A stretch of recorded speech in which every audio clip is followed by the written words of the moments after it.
Understand the fundamental concept of X-ray photoelectron spectroscopy. XPS is an analytical technique used to measure the binding energies of electrons in different subshells of an atom. By bombarding a sample with high-energy X-ray photons, core-level electrons, such as those in the inner one subshell, are ejected. The instrument measures the kinetic energy of these ejected photoelectrons and calculates their binding energy, the electrostatic energy holding them to the nucleus. Relate core binding energy to Coulombic attraction. The binding energy of an electron is governed by Coulomb's law.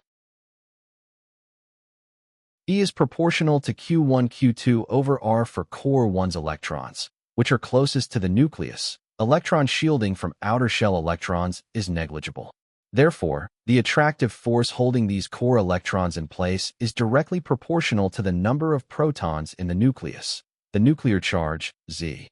Compare the nuclear charges of the elements. Carbon, C, has an atomic number of 6, meaning it has 6 protons in its nucleus. Fluorine, F, has an atomic number of 9, meaning it has 9 protons in its nucleus.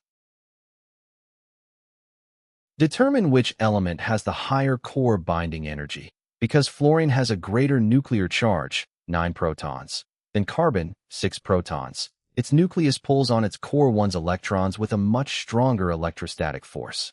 As a result, significantly more energy is required to eject a 1's electron from a fluorine atom than from a carbon atom. Identify the correct peak from the spectrum. Looking at the provided XPS graph, peak X lies at a much higher binding energy of approximately 68 mJ/moles. Peak Y lies at a lower binding energy of approximately 28 mJ/moles. Because fluorine's 1's electrons must have a higher binding energy than carbon's 1's electrons due to fluorine's greater nuclear charge, peak X represents the 1's peak for the fluorine atoms.